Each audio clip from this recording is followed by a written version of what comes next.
Comment ça se fait qu'il y a des mecs de 15 ans qui ont déjà trouvé leur voie? Comment ça se fait qu'il y a des mecs qui créent des compagnies et que nous on est là, au milieu de nulle part? C'est ça que je veux qu'on voit aujourd'hui. Comment trouver sa voie? Comment trouver ce qui fait de nous quelqu'un de spécial?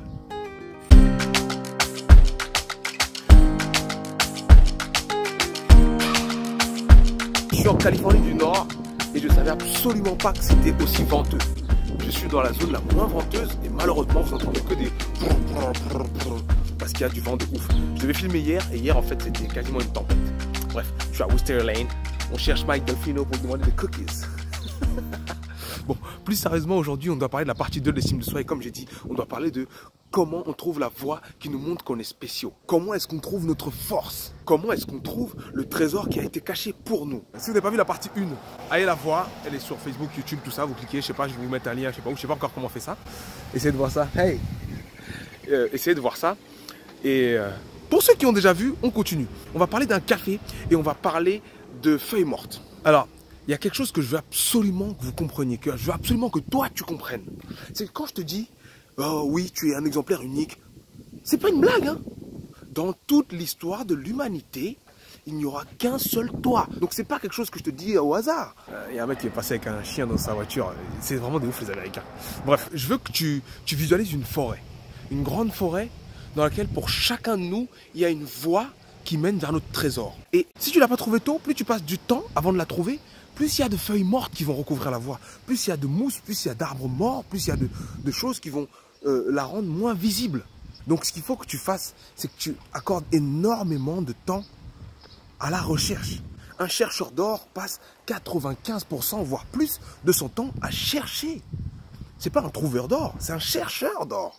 Steve Jobs a dit lors d'une conférence qu'il a donnée à Harvard ou je sais plus dans quelle université, keep looking, continuez à chercher parce que le message qu'il donnait c'était il y a quelque chose dehors pour vous qui fera de vous une personne qui pourra changer le monde, une personne qui pourra aider les autres. Il faut que tu trouves ce que c'est. Il faut que tu ailles chercher.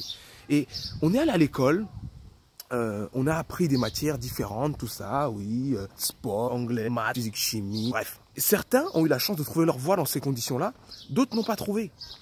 Et le problème, c'est que quand tu ne trouves pas ta voie comme ça, la société te fait finir tes études, aller travailler. Mais si tu es face à un coffre, face à un trésor, ou sur une voie qui n'est pas la tienne et que tu le sens, continue à chercher. C'est pas parce que tu as fini tes études et que tu es au travail que tu ne peux pas tenter de nouvelles choses.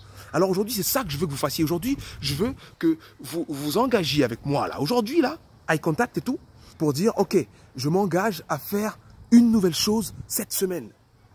Au moins une. Au moins cette semaine, je veux que tu fasses une nouvelle chose. Et si tu es vraiment des plus courageux ou qui veut vraiment trouver sa voie, eh ben, t'en feras une nouvelle chaque semaine. Et je te parle pas d'une petite chose genre, ouais, j'ai mangé le nouveau Be Ready de Nutella. Non, vraiment d'une nouvelle discipline. Vraiment de faire un pas dans un monde dont tu ignores tout. Tu vois? C'est-à-dire que tu pourrais peut-être aller jouer au foot pour la première fois de ta vie. Tu pourrais peindre, tu pourrais jouer du saxophone. Ouais, moi je te vois venir, toi. Ouais, il veut que je peigne, le mec, c'est un ouf, je veux jouer du saxophone. Mais mec, ça se trouve, tu es le meilleur saxophoniste de la planète à l'heure actuelle. Mais si tu n'as pas encore joué au saxophone, tu ne pourras jamais vivre ça. Alors il faut tenter. Il faut tenter. Pour trouver sa voie, on doit chercher. Donc balaye toutes ces feuilles mortes, balaye tous ces encombrements qui t'empêchent de chercher. Il faut que tu expérimentes des choses. En expérimentant des choses, on s'ouvre un monde d'opportunités. Et c'est ça que je veux que tu comprennes. C'est comme aller boire un café avec une personne. Tu sais, aller boire un café avec une personne, ça ne t'engage pas. Tu n'es pas marié avec la personne parce que tu as bu un café. Mais tu découvres une nouvelle personne.